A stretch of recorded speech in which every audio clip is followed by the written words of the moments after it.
Olá, meninos. Meu nome é Poliana e hoje falaremos sobre a anatomia do sistema sensitivo, também chamado de sensorial. Definições importantes. A sensibilidade, também chamada de sensação, é a detecção consciente ou subconsciente de mudanças no ambiente interno e externo. A natureza da sensibilidade e o tipo de reação, também chamado de resposta, depende do estímulo e do local em que ocorre esse processamento. Um exemplo. Quando a gente sente o cheiro de uma determinada substância, aqui representada como uma flor, as moléculas odorantes presentes nessa substância, elas vão ativar receptores sensitivos presentes, neste caso no epitélio olfatório, que por sua vez projetam por axônios que vão terminar fazendo sinapses com células lá no bulbo olfatório. Do bulbo olfatório, como a gente pode observar, nessa próxima imagem, ocorrerá projeções através do trato olfatório para áreas corticais primárias relacionadas à olfação, que incluem o córtex, o tubérculo olfatório, a amígdala, o córtex piriforme, a propósito, a amígdala e o córtex entorrinal. Dessas regiões ocorrem projeções secundárias para outras áreas, como por exemplo a formação hipocampal, o hipotálamo, o tálamo e o córtex orbitofrontal. E daí, dependendo do estímulo que a pessoa sentiu, como ocorreu a ativação de uma área cortical, aqui representada pelas áreas de processamento primário desse estímulo, ocorreu então a percepção. E isso pôde, num segundo momento, remeter, através então de vias que vão ativar áreas corticais e também, se for uma memória de curto prazo, há memórias afetivas, né? E a gente tem aqui duas áreas que são extremamente importantes para essa resposta, tá? Como, por exemplo, aqui a representação de uma fazenda, né? Que ele remeteu, então, ao sentir o cheiro dessa flor, tá? Bem, cada estímulo, seja ele tato, dor, visão e propriocepção, ele é chamado de uma modalidade sensitiva. Um determinado neurônio ele carrega informações a respeito de apenas uma dessas modalidades. E os neurônios que carregam impulsos a respeito do tato para a área somatosensorial no córtex, ela não vai carregar informações, portanto, de impulsos de dor. Do mesmo modo, impulsos nervosos do olho, são percebidos como visão e da orelha são percebidos como sons. Então, as diferentes modalidades sensitivas, elas podem ser agrupadas, como a gente vai ver, em sentidos gerais e sentidos especiais. Os sentidos especiais são aquelas modalidades sensitivas, como o olfato, que inclui olfato, paladar, visão, audição e equilíbrio, todas aqui representadas nessas imagens. E a propósito, nós já estudamos sentidos especiais no terceiro período, no primeiro caderno do terceiro período.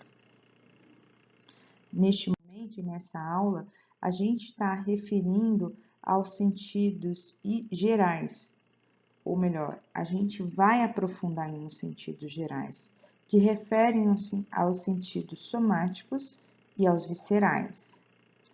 Os somáticos, ou também chamados de somestesia, elas incluem sensações táteis, como tato, pressão, vibração, prurido e cócegas, assim como sensações térmicas quentes e frios, além das sensações dolorosas e as sensações proprioceptivas. Bem, para que ocorra qualquer tipo de sensibilidade, ela precisa ou ela envolve 4 eventos.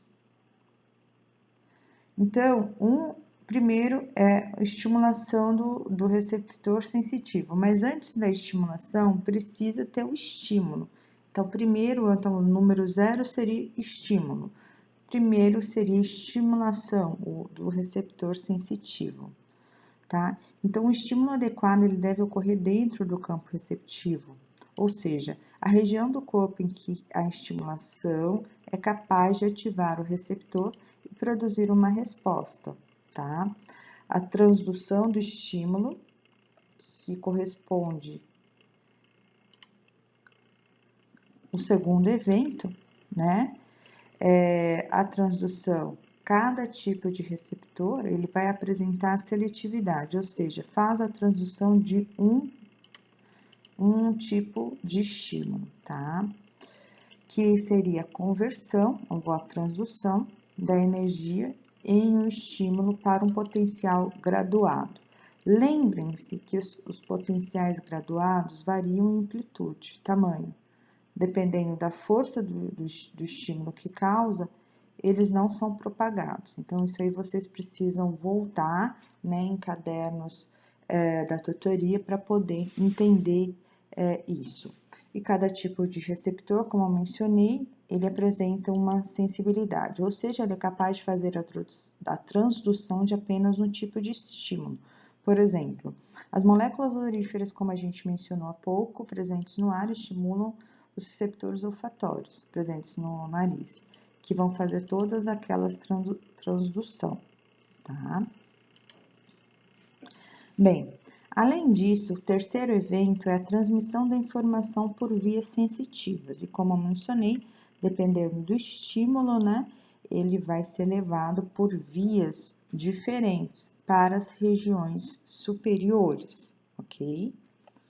E o quarto evento seria a integração dessas informações sensitivas, também chamadas de sensoriais, e o processamento dessa informação, tá? Então, o cérebro ele vai ter regiões que vão integrar, e cada estímulo tem a sua determinada região, vai fazer o processamento da informação sensitiva e, posteriormente, vai gerar uma resposta que foi, a propósito, tema da aula 5 de anatomia, onde a gente viu as diferentes áreas que estão envolvidas nesse processamento, e a gente deu uma ênfase grande para o processamento motor, e como que esse processamento motor, né, ou melhor, como que é transmitida essas informações eferentes, ou seja, da região central para a região periférica. Bem, como eu mencionei também em slides anteriores, quando há uma ativação da área cortical, ocorre, portanto, essa percepção. O estímulo, ele passa a ser consciente, ok? A gente viu também, e aí eu tô relembrando, tá? Meu intuito aqui é relembrar, não ensinar propriamente dito, porque aqui é assuntos para a tutoria, para a aula de mais, né, para matéria de fisiologia, que existem diferentes tipos de receptores sensitivos, ok? Existem aqueles receptores que são as terminações nervosas livres, e aqui a gente consegue observar nessa imagem, tá? Onde ocorre o potencial gerador, esse impulso ele vai ser enviado, né, através dos axônios, e a gente vai ver que há diferentes vias, né? Além disso, a gente tem aquelas terminações nervosas em que a gente, as terminações elas são encapsuladas, e finalmente os receptores, né? Os receptores que são separados dos neurônios, né? E que vão produzir o potencial receptor, que vai promover a liberação nessa fenda sináptica. Portanto, aqui a gente vê uma sinapse química, a liberação de um neurotransmissor, tá? Que então dispara os impulsos neste neurônio que a gente vai chamar, a partir de agora, de um neurônio de primeira ordem. Bem, uma informação importante, além dos tipos de receptores, é a sua localização. Existem receptores que estão localizados na superfície externa ou próximo da superfície externa, que são chamados de estereoceptores. Então, são sensíveis àqueles estímulos que se originam fora do corpo, tá? E que vão informar, né, como está o meio externo. E aí a gente inclui aqui receptores da visão, a gente tem os cônios e os bastonetes, receptores aqui da audição presentes lá no ouvido interno, receptores do olfato, receptores táteis, tá? E de pressão, o corpúsculo de Meissner, aqui representados. Então, aqui o interesse em apresentar aqui os receptores não seria exatamente em separar aqueles que são da sensibilidade geral e sensibilidade especial, mas de mostrar que existem receptores que estão localizados na superfície, e os exemplos dos estereoceptores estão ilustrados nessa imagem. Já os interoceptores ou visceroreceptores são aqueles que estão localizados, por exemplo, nos vasos, nos órgãos, nos músculos e no sistema nervoso, e vão monitorar o equilíbrio interno, né, o ambiente interno, proporcionando, portanto, o equilíbrio interno, que é chamado de homeostasia, tá? E aí, aqui a gente tem um exemplo de dois quimioreceptores, de dois visceroreceptores que estão presentes aqui próximo a essa bifurcação da artéria carótida comum, em artéria carótida externa e artéria carótida interna. Na bifurcação, a gente tem a presença do glomo carotídeo, que é uma estrutura ovalada, né, localizada externamente a essa região, e tem como função quimioreceptor, ou seja, monitora os níveis de oxigênio no sangue.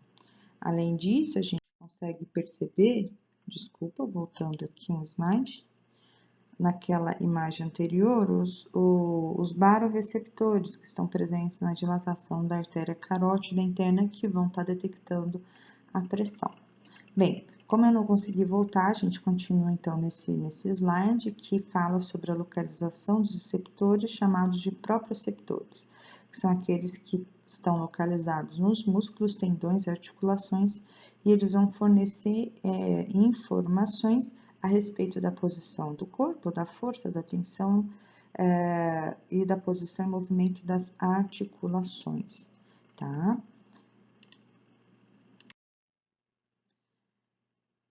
Uma outra forma da gente classificar os receptores seria de acordo com o estímulo que ele detecta.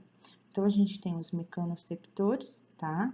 Que são sensíveis a estímulos mecânicos, com deformação, estiramento, dobramento das células, e a maior parte do estímulo se encontra na forma de energia mecânica, que vão ser detectados pelos mecanoreceptores. Tá? A gente tem, além dos mecanoreceptores, os termoreceptores, os noceceptores, os fotoreceptores e os quimioreceptores. Uma característica importante da maioria dos receptores sensitivos é a capacidade de adaptação, no qual um potencial gerador ou potencial receptor diminui a sua amplitude à medida que o estímulo ele é mantido constantemente, tá? E aí o que ocorre? Quando isso ocorre, a frequência dos impulsos nervosos no neurônio de primeira ordem diminui e a percepção do estímulo pode diminuir ou mesmo desaparecer,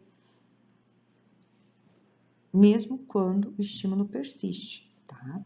E um exemplo que isso ocorre, e aí já é o exemplo de você entrar num determinado ambiente e ele tá com odor, seja ele agradável ou não. Então, imediatamente quando você entra, você percebe, então há uma geração de potencial, há uma percepção daquele odor, mas à medida que você continua naquele ambiente, você adapta. Ou seja, a frequência dos impulsos nervosos diminui e a percepção ela desaparece, tá? Só que se o estímulo ele for alterado, né, ou aumentado a sua intensidade de alguma forma, e aí o alterado seria aumentado ou alterado o estímulo odorífero, enfim, aí a gente tem uma deflagração de um potencial, a frequência dos impulsos aumenta e ocorre a percepção. Tá? Isso aqui só ocorre se o estímulo for mantido constantemente, o processo de adaptação, ok? Bem, e essa adaptação, ela pode estar relacionada ao tipo de receptor. Existem receptores que variam sua velocidade, né, de adaptação. Os receptores de adaptação rápida são aqueles em que a sinalização de mudanças de um estímulo ela ocorre de forma rápida, né? Então, são associados aos receptores de pressão, tato e olfato, enquanto que os receptores de adaptação lenta, eles disparam impulsos durante o estímulo, tá? Então, eles vão monitorar aqueles estímulos que são associados à dor, à posição do corpo e à composição química. E aí eu falo muito, quando eu falo desses receptores de adaptação lenta, daqueles receptores ligados à dor, particularmente a dor de dente, né? Quem nunca teve? E a gente sabe que a dor de dente é aquela dor latejante, né? Que não se adapta. Portanto, é uma dor em que os receptores são de adaptação lenta, que vão disparar os impulsos durante todo o estímulo, tá? Enquanto que a gente mencionou há pouco, de um ambiente com determinado odor, é um receptor de adaptação rápida, em que ocorre a mudança do estímulo. Se não ocorrer essa mudança, vai ocorrer a adaptação de forma muito rápida, tá? E aí, algumas informações complementares que vão ser importantes para o entendimento das vias. A gente viu lá, quando no primeiro caderno, ainda nas aulas iniciais de anatomia, que num corte transversal vista superior, a medula era formada por duas substâncias, a substância branca, né, mais periférica, e a substância cinzenta central, que tem esse formato de H medular. Na substância cinzenta, se a gente traçar duas linhas imaginárias, portanto, que não existem na região da haste central do H medular, a gente vai estar delimitando entre essas duas linhas tracejadas o que a gente chama de substância cinzenta intermédia. E essas duas linhas vão ser importantes porque, através dela, a gente consegue delimitar duas outras regiões que são importantes, que são chamadas de corno ou coluna anterior, aquela localizada na região anterior a uma dessas linhas, né? Portanto, próxima aqui à fissura mediana anterior, e a outra região chamada de coluna ou corno posterior, localizada então posterior a essa linha, próximo a sulco mediano posterior, tá? Além disso, a gente observa que na região torácica a gente tem corpos de neurônios que estão relacionados ao sistema nervoso autônomo e que vão formar essas projeções presentes na substância cinzenta intermédia, chamada de corno ou coluna lateral. Bem, com relação à substância branca, ela agora pode ser subdividida também, dependendo da região. A substância branca localizada entre a fissura mediana anterior e o sulco lateral anterior, então toda essa região agora a gente vai chamar de funículo anterior. Já a região localizada entre entre o sulco lateral anterior e o sulco lateral posterior, a partir de agora a gente vai nomear como funículo lateral. E, finalmente, a região localizada entre o sulco lateral posterior e o sulco mediano posterior, a gente vai chamar agora de funículo posterior. Entretanto, o funículo posterior, na região cervical, a gente vai ter a presença do sulco intermédio posterior, que por sua vez vai delimitar, então, duas regiões que são chamadas de fascículo grácil, a região entre o sulco intermédio posterior e o sulco mediano posterior. O fascículo grácil, ele irá trazer aferências, portanto, informações sensoriais, também chamadas de sensitivas, de membros inferiores e da parte inferior do tronco. enquanto o fascículo cuneiforme localizado entre o sulco intermédio posterior e o sulco lateral posterior, ela irá trazer as aferências de membros superiores e da parte superior do tronco, tá? Voltando então à nossa aula. Bem, as vias sensitivas somáticas são aquelas que vão levar as informações dos receptores sensitivos somáticos para as áreas somatosensorial primária e também para regiões do cerebelo.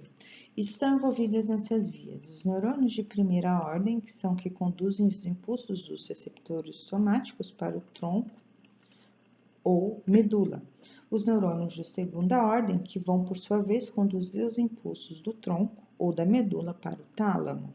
E lembrem-se que a única estímulo que não passa pelo tálamo, que a gente já falou quando estudou o olfato, é o olfato. E os neurônios de terceira ordem, que vão conduzir impulsos, agora do tálamo, para o córtex. Então, percebam que é como se fosse... são 3 regiões diferentes que vão estar envolvidos, ou melhor, 3 neurônios diferentes que vão ser responsáveis por conduzir esse estímulo agora, estímulo elétrico, lá da região periférica para o córtex. Então, esse trajeto é feito por 3 neurônios. O de primeira ordem, que faz sinapse com o do segunda ordem, o do segunda ordem, que faz sinapse com o neurônio de terceira ordem, que finalmente termina ali projetando para regiões corticais. Tá? E aí, quando a gente fala dos neurônios de terceira ordem, ou melhor, quando a gente fala das vias sensitivas somáticas, a gente está falando de 3 vias. A gente tem a via funículo posterior leminísco medial, a via anterolateral, também chamada de espinotalâmica, e a via trigêmino-talâmica.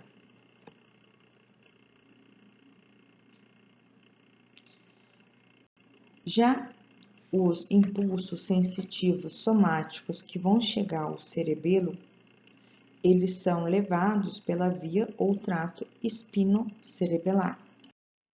Bem, a gente vai iniciar então o estudo das vias sensitivas somáticas pela via funículo posterior leminísco medial, tá?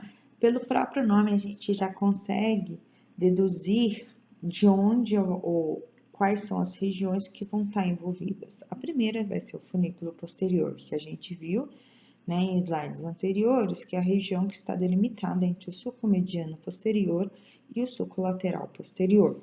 Além disso, uma região que vai estar passando, né, esses neurônios vai ser o leminísco lateral, e vão carregar impulsos relacionados ao tato, pressão, vibração e propriocepção conscientes, provenientes, né, dessas regiões até o córtex. Bem, então como que essa informação ela entra pela medula? Lembrem que as informações sensitivas elas entram pela raiz dorsal, né? Que é a raiz sensitiva. E lembrem também que o gânglio é um conjunto de corpos de neurônio que está representado nessa imagem por esse círculo preenchido em azul. Então, aqui está presente o corpo do neurônio, a projeção axonal, que vai lá para o funículo posterior, tá? Que vai então levar as aferências, e aí essa informação a nível cervical, ela vai passar por essa região do fascículo grácil, que a gente viu há pouco, que é uma região que vai estar levando as aferências, né, de membros inferiores da área inferior do tronco. Então, portanto, a gente já consegue deduzir que seria, então, essa informação dessas regiões. E aí, ela vai passar lá para o bulbo, mas lá no bulbo, ela vai chegar no que a gente chama, e a gente já estudou isso também, que é chamado de tubérculo grácil. Então, essa informação, um único neurônio vai levar desde a região, né, periférica, entra pela raiz dorsal, sobe pelo funículo posterior, fascículo grácil, chega no bulbo. Aonde? Lá no tubérculo grácil. E aí, no tubérculo grácil, ocorre, então, a primeira sinapse entre o neurônio de primeira ordem e o neurônio de segunda ordem. Percebam que nessa região também do bulbo, há o cruzamento, né, das vias, passando, então, para o lado contralateral. E isso vai ser importante, como a gente também já mencionou em aulas anteriores, que tanto a sensibilidade quanto a motricidade, o que sente de um lado é processado pelo lado contralateral do córtex, tá? Então, aqui há esse cruzamento e essa informação ela vai subir pelo mesencéfalo através do menisco medial, e a gente já viu essa imagem, que é uma imagem que a gente consegue identificar os componentes presentes, né? E esse neurônio de segunda ordem, ele vai terminar lá no tálamo, que é aquela região também que a gente já estudou quando a gente estudou o diencéfalo. Lembrando que o diencéfalo, além do tálamo, ele é formado pelo epitálamo, pelo epitálamo, hipotálamo e subtálamo. E aí, aqui do tálamo, vai projetar, então, o neurônio de terceira ordem para regiões corticais, tá? Aonde? No córtex somatosensorial primário, que a gente vai ver um pouquinho mais adiante qual seria essa região, qual área que corresponde, tá bom? Já a via anterolateral, também chamada de espinotalâmica, é uma via que ela vai carregar impulsos nervosos de dor, frio, calor e de todas essas outras informações. Novamente, informações sensoriais, elas entram pela raiz dorsal, também chamado de raiz posterior. Corpos de neurônios, elas ficam em conjuntos aqui, né, formam os gânglios. Quando esses conjuntos de corpos de neurônios se encontram dentro do sistema nervoso sensorial, a gente aprendeu que é chamado de núcleo, e fora de gânglio. Então, a primeira sinapse ocorre aqui ainda a nível medular. Percebam que ocorre nesta região aqui, né, da substância cinzenta intermédia, onde ocorre, então, o cruzamento das fibras a nível medular, e ocorre aqui que, dependendo do estímulo, ele pode subir ou pelo trato espinotalâmico anterior ou lateral, tá? E aí, o que ocorre aqui, meus amores? Que essa informação a nível bulbar passa aqui a nível mesencefálico, e o neurônio de segunda ordem termina fazendo sinapse com o neurônio de terceira ordem novamente no tálamo, e há projeção então para regiões da área somatosensorial primária. Mas uma correção, eu mencionei há pouco para vocês que a primeira sinapse aqui entre o neurônio de primeira e o neurônio de segunda ordem ocorria, né, na substância cinzenta intermédia, mas ele ocorre quase no limite entre o corno posterior e a substância cinzenta intermédia, tá bom? E aí a gente vai falar agora da via trigêmino-talâmica, que é uma via importante porque vai carregar impulsos relacionados à face, tá? Então, todas essas regiões localizadas no nosso rosto vão ser levadas por essa via. E aí, percebam que aqui a gente tem o nervo trigeminal, mas como eu mencionei na aula, ele é dividido em 3 ramos, né? O ramo oftálmico, o ramo maxilar e o ramo mandibular. Então, essas informações vão entrar por um desses ramos. Os corpos de neurônios vão estar também aqui formando o gânglio, e dependendo do estímulo, esse neurônio de primeira ordem projeta para a ponte, dependendo, ele vai lá para o bulbo, uma região mais inferior do que a ponte. E ocorre tanto no bulbo como na ponte a primeira sinapse. E depois da primeira sinapse, o neurônio de segunda ordem que cruza. E perceba, meus amores, que existem algumas características que são similares, tá? Tanto da primeira, da via funículo posterior lemnisco medial, como da segunda via, que é a espinotalâmica, e dessa. Sempre o neurônio que cruza é o neurônio de segunda ordem. E o neurônio de segunda ordem, ele sempre vai fazer sinapse lá no tálamo, como ocorre aqui, tá? Então, vai ocorrer sinapse entre o neurônio de segunda ordem e o neurônio de terceira ordem, que também, por sua vez, ele sempre vai projetar para a área somatosensorial primária do córtex, tá bom? E aí, quando a gente fala do mapeamento da área somatosensorial, a gente tem que lembrar, a gente já estudou giros e sulcos, né? Que é a área responsável por esse processamento, a área primária, a área secundária e a área terciária, todas elas estão localizadas no mesmo giro, tá? Que é o giro pós-central. E aí a gente vai ter no giro pós-central a área primária, que são aquelas que recebem primeiro as informações provenientes do receptor. A área secundária, elas estão envolvidas na interpretação, tá? E a área de associação vai reunir os dados de ambas as áreas, primária e secundária. E aí a gente tem esse homúnculo, que é o homúnculo sensorial. Percebam que nesse homúnculo a gente tem áreas que são projetadas de um tamanho muito maior, né? Como, por exemplo, as mãos, aqui a língua, os lábios, os pés, enquanto outras regiões são representadas num tamanho menor, como o braço. E essa área, né, representada nesse homúnculo sensorial, que foi descoberto por, além de Penfield, outros colaboradores, né, que fizeram esse importante estudo, isso está relacionado, o tamanho da área, à quantidade, ou melhor, a quantidade de receptores presentes, tá? Então, a quantidade de receptores também vai estar relacionado à sensibilidade. Quanto maior essa quantidade de receptores, maior a sensibilidade. E, portanto, maior também vai ser o espaço dele lá de representação do córtex somatosensorial, ou seja, de processamento, tá? Então, quando a gente pega esse homúnculo, abre ele aqui, a gente já sabe que é o giro pós-central, a gente consegue visualizar que próxima aqui à fissura longitudinal medial está relacionado à sensibilidade somatosensorial da região de pé.